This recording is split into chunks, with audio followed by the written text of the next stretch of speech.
Hello everyone, welcome to Madurai NEET Physics Academy. இந்த வீடியோவில் நம்ம என்ன பார்க்க போகிறோம்னா எலக்ட்ரிக் பொட்டன்ஷியல்னா என்னங்கிறது வந்து தெரிஞ்சுக்கிற போகிறோம்.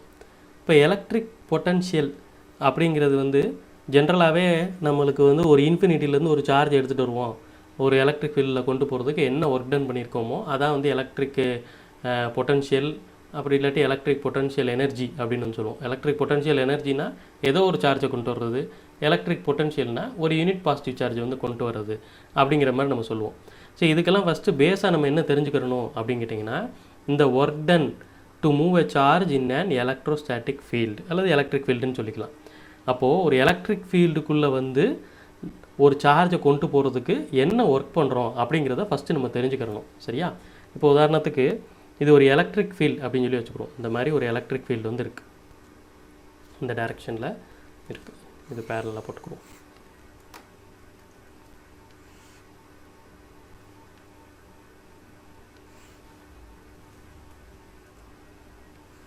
இந்த மாதிரி ஒரு எலக்ட்ரிக் ஃபீல்டு இருக்குது அப்படின்னு சொல்லி வச்சுக்கிடுவோம். இப்போது நான் என்ன பண்ண போகிறேன் அப்படின்னா, ஒரு சார்ஜ் சே க்யூன்ட்டு ஒரு சார்ஜ் இருக்குது. இந்த இடத்துல Q0 அப்படிங்கிற ஒரு சார்ஜ் வந்து இருக்குது. என்னமோ இந்த இடம் வந்து 1 அப்படின்னு சொல்லி வச்சுக்கிறோம். இந்த பாயிண்ட் 1லேருந்து இந்த பாயிண்ட் 2க்கு வந்து நான் வந்து இந்த சார்ஜை நகட்டி கொண்டு வரணும். எங்கேருந்து? இந்த பாயிண்ட் 1லேருந்து இந்த பாயிண்ட் 2க்கு இந்த Q0ங்கிற சார்ஜை வந்து நகட்டி கொண்டு வரணும். எப்படி? இந்த பாதையில் வந்து கொண்டு வர போகிறேன். இதுதான் என்னுடைய பாதை. ஓகேவா? இப்போது இந்த Q0ங்கிற சார்ஜ் வந்து ஒரு பாசிட்டிவ் சார்ஜ் அப்படின்னு சொல்லி வச்சுக்குவோம். இந்த Q0ங்கிற சார்ஜ் வந்து பாசிட்டிவ் சார்ஜ். ஓகே, இப்போ நான் என்ன பண்ண போகிறேன்னா, இந்த சார்ஜை இங்கேருந்து பாயிண்ட் 1லேருந்து பாயிண்ட் 2க்கு வந்து கொண்டு வர போகிறேன். இப்போ கொண்டு வரும்போது இடையில வந்து எலக்ட்ரிக் ஃபீல்டு லைன்ஸ் வேறு இருக்குது. இந்த ரெட் கலர் லைன்ஸ் எல்லாமே என்ன அப்படின்னு கேட்டிங்கன்னா, இது எல்லாமே எலக்ட்ரிக் ஃபீல்டு லைன்ஸ். ஓகேவா? இப்போது இதை உள்ளே கொண்டு வரும்போது என்ன ஆகும்? இது பாசிட்டிவ் சார்ஜு, எலக்ட்ரிக் ஃபீல்டும் இந்த டைரெக்ஷனில் வந்து இருக்குது. அப்போது இது ஒரு ஃபோர்ஸ் வந்து இந்த சைடு க்ரியேட் பண்ணும். சரியா? அதுக்கு முன்னாடி நான் இதை எப்படி கொண்டு வரேன் அப்படின்னா, ரொம்ப ஸ்லோவாக கொண்டு வரேன். இது வந்து மூவிங் இன் ஸ்லோ மேனர் அப்படின்னு சொல்லுவோம். ரொம்ப ஸ்லோவாக கொண்டு வரேன். ஏன் நான் ஸ்லோவாக கொண்டு வரேன் அப்படின்னா, அதனுடைய ஆக்சிலரேஷன் வந்து 0 பண்ணுறதுக்கு நான் கொண்டு வரேன். ஏன் ஆக்சிலரேஷன் நான் 0 பண்ணுறேன் அப்படின்னா, அதில் வந்து ஒரு நெட் ஃபோர்ஸ் வந்து இருக்கக்கூடாது அப்படிங்கிறதுனால. இல்லாட்டி மாஸ் இன்ட்டு ஆக்சிலரேஷன் சொல்லி தனி ஃபோர்ஸ் வேறு வரும். அதனால் நான் என்ன பண்ணுறேன்னா, ரொம்ப ஸ்லோவாக வந்து கொண்டு வரேன். சேஞ்ச் இன் வெலாசிட்டியே இல்லாத மாதிரி கொண்டு வரேன். சேஞ்ச் இன் வெலாசிட்டியே இல்லைன்னா ஆக்சிலரேஷன் இருக்காது. ஆக்சிலரேஷன் இல்லைன்னா நெட் ஃபோர்ஸும் நம்மளுக்கு வந்து 0 ஆயிரும். சரியா? சரி, இப்போ இந்த சார்ஜ் வந்து இந்த பாசிட்டிவ் சார்ஜை நான் அப்படியே இங்கேருந்து மெதுவாக எடுத்து கொண்டு வரேன். ஒன்ஸ் இந்த ஃபீல்டுக்குள்ளே வந்தோடனே என்னாகும்? எனக்கு வந்து இந்த ஃபீல்டு இதில் வந்து ஒரு ஃபோர்ஸை வந்து இந்த சைடு வந்து தள்ளும். இது வந்து என்னன்னு கேட்டிங்கன்னா, எலக்ட்ரோஸ்டாட்டிக் ஃபோர்ஸு இந்த சைடு இந்த சார்ஜ் மேலே இருக்கும். எஃப் எலக்ட்ரோஸ்டாட்டிக் இல்லை எலக்ட்ரிக் ஃபோர்ஸ் இந்த சைடு இப்படி தள்ளிட்டு இருக்கும்.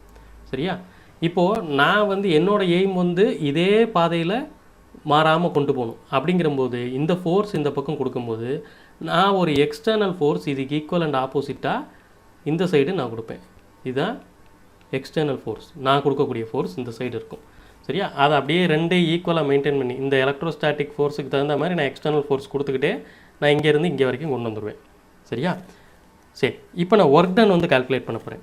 ஒர்க் டன் அப்படின்னா, நம்ம ஏற்கனவே ஒர்க் எனர்ஜி பவர்னு சொல்லி ஒரு வீடியோ நான் போட்டிருக்கிறேன், அதோட போய் பார்த்துக்கோங்க.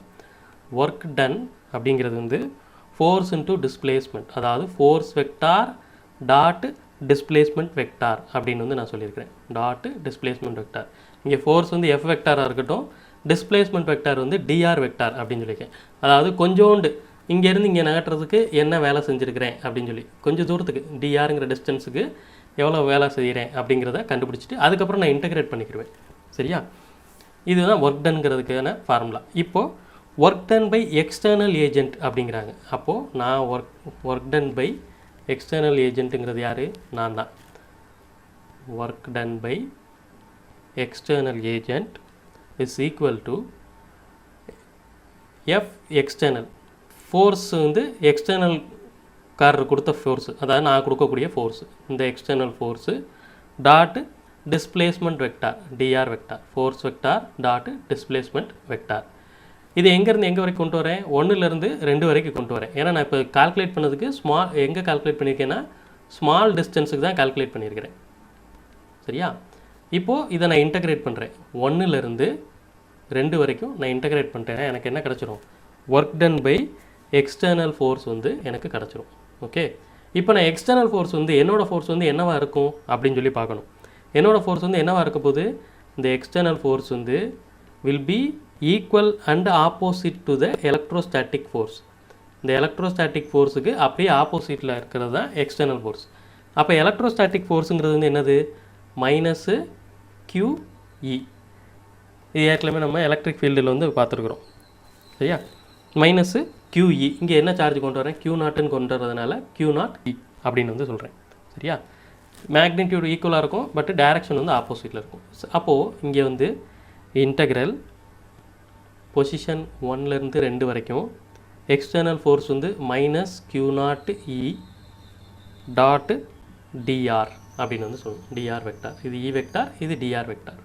அப்போ இதிலேருந்து நான் ஃபார்முலா வந்து ரெடி பண்ணிடுவேன்.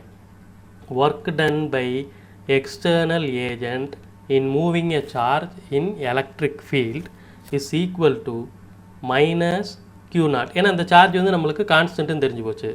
மைனஸ் Q0 இன்டகிரல் 1 to 2 electric field vector dot dr vector அப்படின்னு வந்து நம்ம சொல்லணும். ஓகேவா? ஸோ இதுதான் formula for work done in moving a charge in an electric field அப்படின்னு வந்து electric field or electrostatic field எது வேணால் சொல்லிக்கலாம்.